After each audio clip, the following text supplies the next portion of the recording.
तो हमने पिछली वीडियो में देखा था कि कैसे यूज करते हैं अनस्टेबल यूज प्रॉम्प्ट हुक को। इसमें देखने वाला है कि यूज रिजॉल्व पाथ को कैसे यूज करते हैं। तो इन्होंने डॉक्यूमेंटेशन में बहुत अच्छे से दिया है कि कैसे इन्होंने गलती की थी और कैसे वो गलती सुधार रहे। तो ये एक अच्छी केस स्टडी भी है कि कैसे बड़ी बड़ी कंपनी जो होती है जैसे कि रीमिक्स, वो अपने जो गलतियां होती है उन्हें सुधारती है और कैसे फीचर्स रिलीज करती है फ्यूचर फ्लैग्स या फिर फीचर फ्लैग्स के साथ में। तो देखते हैं कि क्या है बेसिकली, और उसके बाद जाएंगे कि केस स्टडी वगैरह क्या है। तो इन्होंने ये हुक दिया है, this hook resolves the path name on the location in the given to value against the path name of the current location. और ये इंटरनली यूज होता है नैवलिंक नाम के कंपोनेंट पे। तो ये क्या करेगा, जो भी पाथ आप दे दोगे ना इसको टू में, उस पाथ को रिजॉल्व करके आपको दे देगा। बस यही काम है इसका। पर इसमें दो चीजें आती है, पहले तो ये स्प्लैट पाथ और दूसरा है नॉर्मल पाथ। तो ये स्प्लैट पाथ पे पूरा इन्होंने केस स्टडी दे रखा है कि क्या क्या हुआ था इनके वजह से। तो वो देखते हैं कि कैसे कैसे इन्होंने रिजॉल्व किया सारी चीजें। तो स्प्लैट पाथ में दिया है, the original logic for use resolve path behave differently for splat path which is hindsight was incorrect और buggy behaviour. This was fixed in version 6.19.0, but it was determined that a large number of existing applications relied on this behavior, so the fix was reverted in 6.20.1 and reintroduced in 6.21.0 behind the feature flag or future flag future.v7 underscore relative splat path future flag. This will become the default behavior in React Order version 7. So it is recommended to update your application at your convenience to be better prepared for eventual V7 upgrades. तो थोड़ा complicated है समझने में, पर इन्होंने क्या किया था, पहले जब ये हुक इन्होंने लॉन्च किया तो हुक लॉन्च करने के बाद उस पर कुछ बिहेवियर बगी था। पर इन्होंने जो ये लॉन्च किया था वो बहुत सारी कंपनीज यूज करने लगी थी इसे वर्जन 6.19.0 में। तो इन्होंने क्या किया, इसका फिक्स पुश कर दिया किसमें, 6.19.0 में। तो इन्होंने जो वर्जन 6 निकाला था उसमें रिजॉल्व पाथ था, वो बगी था, इन्होंने फिक्स कर दिया वो बग 6.19.0 में। पर फिर भी कुछ कंपनीज वो बगी वर्जन यूज कर रही थी, जिसकी वजह से जब इन्होंने पुश किया तो ये गलत बिहेव कर रहा था। तो इन्होंने फिर से इसको रिवर्ट किया 6.20.1 में, ताकि फिर से वो पुराना वाला जो बगी वर्जन है वो सारों के एप्लीकेशन में आ जाए। और इन्होंने री इंट्रोड्यूस किया 6.21.0 में एक फ्यूचर फ्लैग जिसका नाम है future.v7 relative splat path, और इसमें वो चीज जो फिक्स थी वो डाल दी। और ये डालने के बाद इन्होंने क्या किया, it should be noted that this is the foundation for all relative routing in React order, so this applies to the following route path code as well.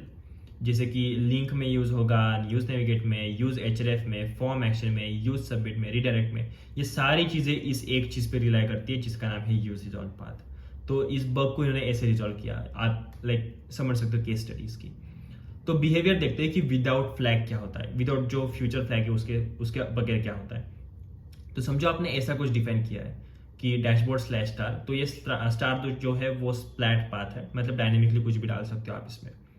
पर if your URL currently is dashboard/team ऐसी URL है और आपने resolve किया path इसी component में जो कि डैशबोर्ड वाला है, प्रोजेक्ट्स वाला पाथ, तो रिलेटिव है ना डैशबोर्ड के लिए, तो ये इसने आइडियली करना चाहिए dashboard/team/project, राइट, क्योंकि ये इस पाथ पे है। पर ये रिजॉल्व करेगा dashboard/project because current location was we are relative to would be considered /dashboard, क्योंकि अगला तो डायनेमिक है पूरा, तो अगले इसमें टीम नहीं कंसिडर होगा। इसके बाद क्या है, this makes a slight convenience in routing between sibling splat paths. तो ये सिबलिंग जो होंगी जैसे कि dashboard/team, dashboard/project, उसमें ट्रांजिशन करने के लिए इजी रहेगा।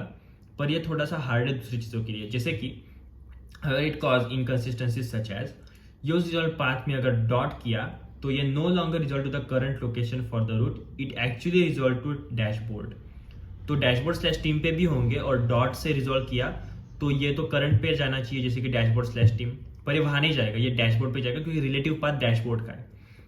और if you change your route definition to use a dynamic parameter route path equal to dashboard/widget, जो कि विजेट डायनेमिक है जो यूज परैम से एक्सेस होगा, तो then any resolved path inside the dashboard component would break since the dynamic param value is not ignored like splat path. तो splat path में ये जैसे इग्नोर होता है वैसे इग्नोर नहीं रहेगा और ये फेल हो जाएगा। तो ये सबसे बड़ा बग था पर ये प्रोडक्शन में था कुछ एप्लीकेशंस के, तो इन्होंने उसको रिजॉल्व किया था वो वर्जन करके 16.9, 16.20.1 वगैरह. And then it goes worse if you define the splat path as a child.